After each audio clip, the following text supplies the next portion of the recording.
Hey guys, welcome back to the channel Everyday Carry for the Everyday Guy. So today we're going to be talking EDC gear, particularly EDC flashlights, and most particularly the Fenix E16 Everyday Carry Portable High Performance Flashlight, just like it says on the box. But before I get into that review, I posted a poll on Facebook recently, earlier today I think, asking whether or not you guys would be okay with a new gear review / testing methodology.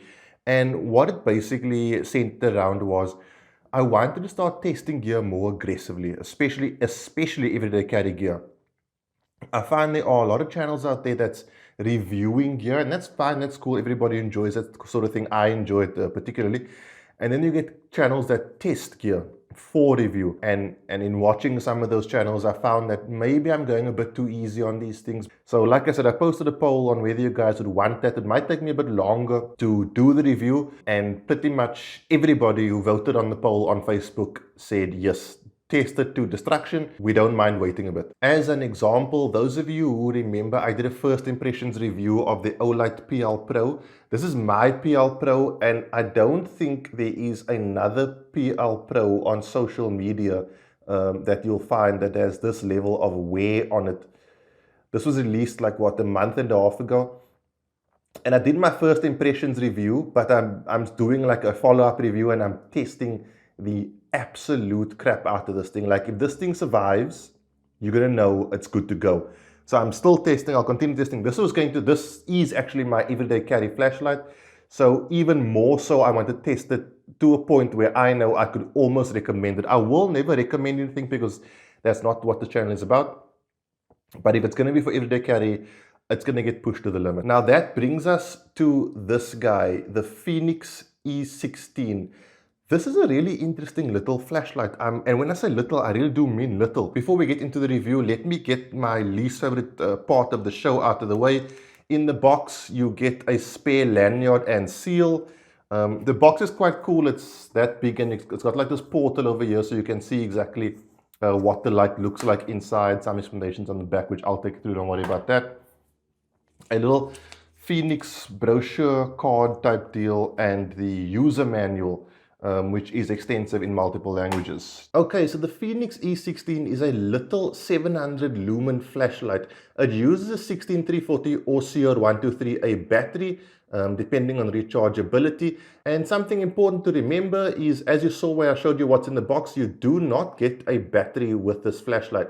Now, before I get into the modes, this thing is tiny. They market it as 2 inches long. I'm in South Africa, I don't know what an inch is exactly, but I can compare it to something else. So this is my Olight S1R Baton 2, my EDC flashlight for like ages. And if you want to see a size comparison between the Fenix and the Olight, let me get this. There you go. So that is the difference. Let's bring the light up to the camera. That is the difference in size between the Fenix E16 and the Olight S1R Baton 2.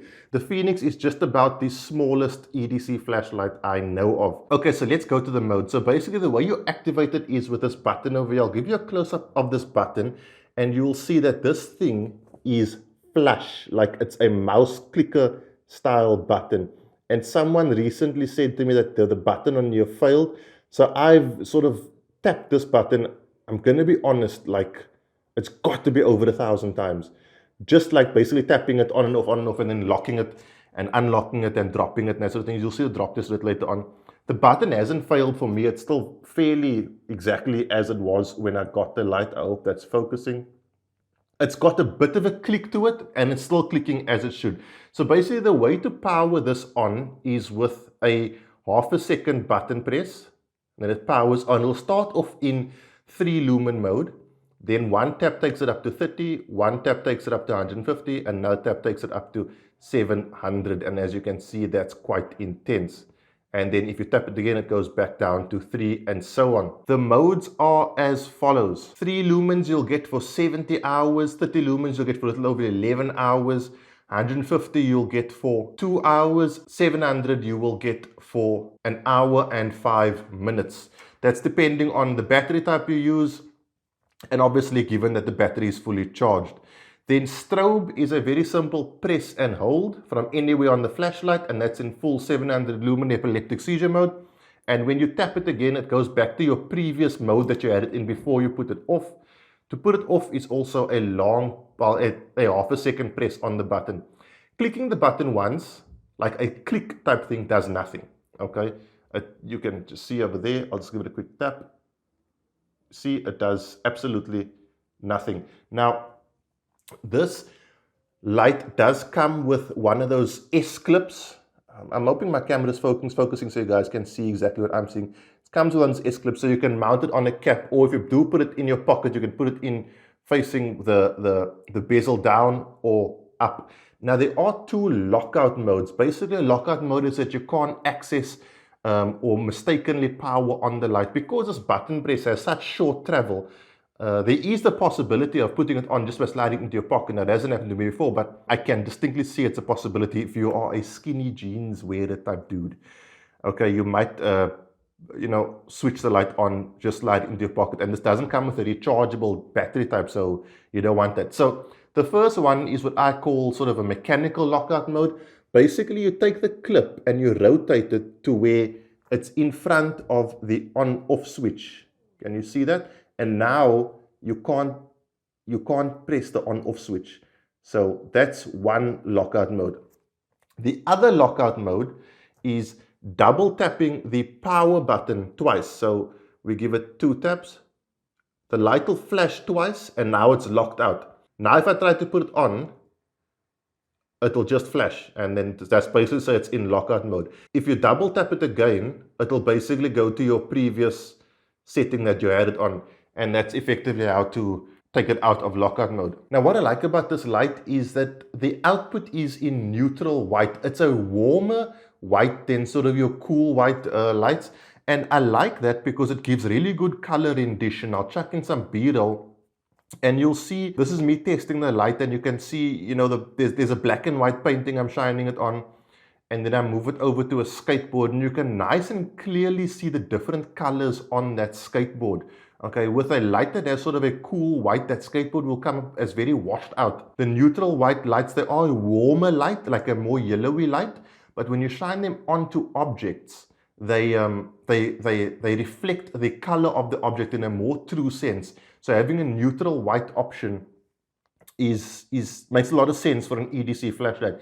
This is going to be the kind of thing that you would use for utilitarian functions, not for tactical functions. So I want to talk about the testing a bit as well. On the box, they say this light is drop tested for up to 1 meter. And that was okay until I dropped it from higher than 1 meter. And I realized, you know what, that's not really an acceptable test. The reason I say that is because human beings will drop a light from the height of their shoulders in general. What happened with me was, since I moved into my new place, I've gotten into a bit of DIY, and I was holding the light with one hand, and, well, this hand actually, and screwing in a new light fixture, and it was a bit of a schlep, so it fell out of my mouth. Now, I'm 183 centimeters tall. Okay, that's 6 feet. It dropped, hit the ground, and it was fine. And that's why you'll see in my drop testing, I'm drop testing it from shoulder height, simply because making an EDC flashlight that can only be drop tested from 1 meter is not making a tool for the consumer. Okay, well, there are people who are 1 meter tall, but 1 meter from the ground is not high. Okay, you need to be able to drop it from shoulder height for who you are, because you may well be using it at shoulder height.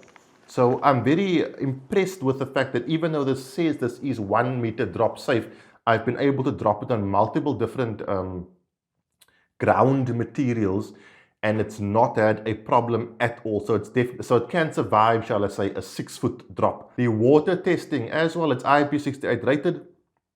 As far as I'm concerned, if it's an EDC flashlight, it's got to be able to go underwater. I don't want to talk about splash proofness, whatever. If I'm working in my bathroom and there's a zinc full of water and I drop my flashlight into the zinc, I don't want to lose my flashlight that cost the better part of 1,000 rand. So what I did was I was out hiking and I just chucked it in a little river that, just like a flowing stream, shall I say, sorry. And it, like I said, it held up. I think it's a really, really good tool that we've got here. Another thing that it does also have is a magnetic tail cap.